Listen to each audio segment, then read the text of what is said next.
আসসালামু আলাইকুম। Finally Oppo Reno 80 4G এই স্মার্টফোনটি অফিসিয়ালি বাংলাদেশ মার্কেটে লঞ্চ করলো Oppo বাংলাদেশ। তো এই স্মার্টফোনটি Oppo কিছুদিন আগে ইন্ডিয়ান মার্কেটে অফিসিয়ালি লঞ্চ করেছিল। তো ওইটি ছিল 5G ফোন, আর বাংলাদেশে যেটা লঞ্চ করেছে সেটা 4G ফোন। তো আর কি কি স্পেসিফিকেশন চেঞ্জ হয়েছে এই ফোনটিতে, এইসব বিষয় নিয়ে ইন ডিটেলসে কথা বলবো আজকের ভিডিওতে। তো চলুন ভিডিওতে একটি লাইক দিয়ে মূল ভিডিও শুরু করা যাক। ডিজাইন অ্যান্ড বিল্ড কোয়ালিটির কথা বলতে গেলে ওই আগের মতোই রাখা হয়েছে। ফোনটির ব্যাক প্যানেলে ব্যবহার করা হয়েছে লেদার ফিনিশ, আর ফ্রন্টে ব্যবহার করা হয়েছে গরিলা গ্লাস 5 এর প্রোটেকশন। ফোনটির ব্যাক প্যানেলে থাকছে ডুয়াল ক্যামেরা বাম, যার মধ্যে ব্যবহার করা হয়েছে ট্রিপল ক্যামেরা সেটআপ। আর এইসব নিয়ে ফোনটির ওয়েট 180 গ্রাম এবং 7.8 মিলিমিটার থিকনেস। তো design and build quality Oppo Reno 80 5G এই স্মার্টফোনটি সেমই রাখা হয়েছে। এবারে ডিসপ্লের কথা বলতে গেলে ফোনটির ফ্রন্টে থাকছে 6.43 ইঞ্চের একটি 90Hz এর amoled ডিসপ্লে, যার রেজুলেশন 1080x2400 পিক্সেল এবং পিপিআই হিসেবে থাকছে 409 পিপিআই। আর এই ডিসপ্লেটির স্ক্রিন টু বডি রেশিও 84.1%।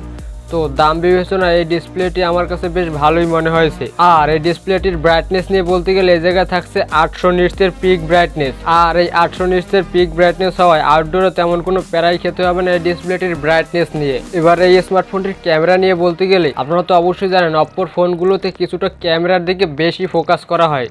তো এইদিকে সেম কাজই করেছে Oppo। ফোনটির ব্যাক প্যানেলে ব্যবহার করা হয়েছে ট্রিপল ক্যামেরা সেটআপ, যার মেইন সেন্সর হিসেবে থাকছে 1.7 অ্যাপারচারের 100 মেগাপিক্সেলের ক্যামেরা, 2 মেগাপিক্সেলের একটি ডেপথ সেন্সর এবং 2 মেগাপিক্সেলের একটি মাইক্রোস্কোপ সেন্সর। তো এই মাইক্রোস্কোপ সেন্সরটি দিয়ে অতি ক্ষুদ্র জিনিসেরও খুব ভালোভাবেই ছবি তোলা যাবে। ফোনটির মেইন ক্যামেরা দিয়ে ডে লাইটের পাশাপাশি লো লাইটেও চমৎকার লেভেলের ফটোগ্রাফি করা যাবে। তো এই স্মার্টফোনটির ক্যামেরার দিকে টপ সেলিং পয়েন্ট হচ্ছে এই 2 মেগাপিক্সেলের মাইক্রোস্কোপ সেন্সরটি। তো এই মাইক্রোস্কোপ সেন্সরটি দিয়ে যারা কিনা একদম ক্ষুদ্র কোনো কিছুর ছবি তুলতে চান তারা খুব ভালোভাবেই অতি ক্ষুদ্র জিনিসের ছবি এই স্মার্টফোনটি দিয়ে তুলতে পারবেন। ফোনটির মেইন ক্যামেরা দিয়ে সর্বোচ্চ ভিডিও রেকর্ড করা যাবে 1080p 30 fps এ। তো এই বাজেটের একটি স্মার্টফোন থেকে অবশ্যই 4K তে ভিডিও রেকর্ড করার অপশন থাকা উচিত ছিল। তো এই জায়গায় 1080p 30 fps এ ভিডিও রেকর্ড করলে কিছুটা স্টেবিলিটিতে ঘাটতি পাওয়া যাবে। তো যারা কিনা ভিডিও রেকর্ড করবেন একটু শক্ত হাতে ভিডিও রেকর্ড করলে বেশ ভালোই ভিডিওগ্রাফি পাওয়া যাবে এই স্মার্টফোনটির মেইন ক্যামেরা দিয়ে। ফোনটির ফ্রন্টে থাকছে 2.4 অ্যাপারচারের 32 মেগাপিক্সেলের ক্যামেরা, আর এই ক্যামেরাটা দিয়েও ডে লাইটের পাশাপাশি লো লাইটেও চমৎকার লেভেলের সেলফি তোলা যাবে।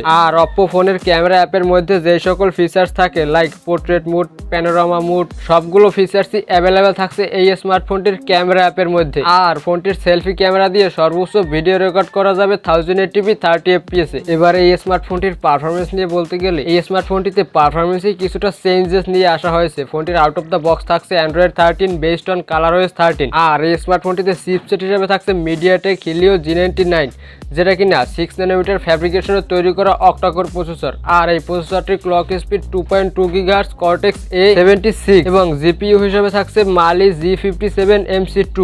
তো MediaTek Helio G99 এর আগেও অনেকগুলো ফোনেই ব্যবহার করা হয়েছে, যেমন techno Pova 4 Pro, Infinix Note 12 Pro। তো এই ফোনগুলোতে অনেকটা ভালোই পারফরমেন্স দিচ্ছিল এই চিপসেটটি। তো আশা করা যায় Oppo Reno 80 এই স্মার্টফোনটিতেও বেশ ভালোই একটি পারফরমেন্স দিবে এই চিপসেট। আর সাধারণত Oppo ফোনগুলো গেমিং এর দিকে তেমন ফোকাস রাখে না, তো এটা দিয়ে গেমিং হালকা পাতলা করা যাবে।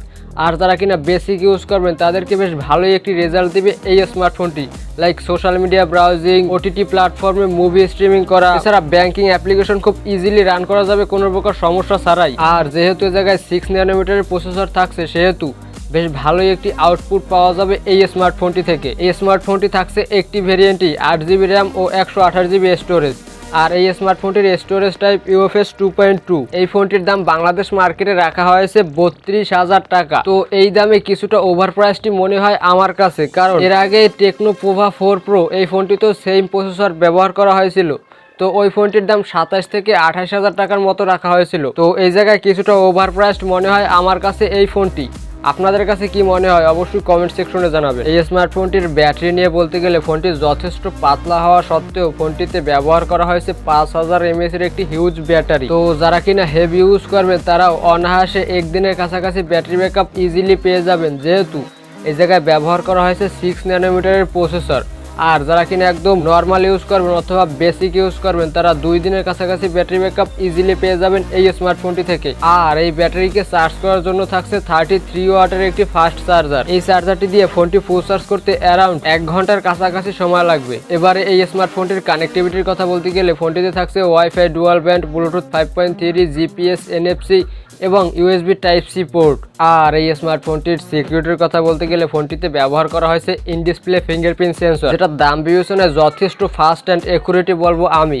আর সাথে থাকছে সফটওয়্যার বেসড ফেস আনলক, যেটা কিনা লাইটিং কন্ডিশনে বেশ ভালোই কাজে আসে। তো এই ছিল Oppo Reno 80 4G এই স্মার্টফোনটির ছোট্ট একটি ওভারভিউ। আপনাদের কাছে এই স্মার্টফোনটি কেমন মনে হয়েছে অবশ্যই কমেন্ট সেকশনে জানাবেন। সো এই ছিল আজকের ভিডিও। আমার ভিডিও যদি আপনার কাছে ইনফরমেটিভ অ্যান্ড হেল্পফুল মনে হয়ে থাকে তাহলে ভিডিওতে একটি লাইক দিয়ে চ্যানেলটি সাবস্ক্রাইব করে রাখবেন। আজকের মতো বিদায় নিচ্ছি।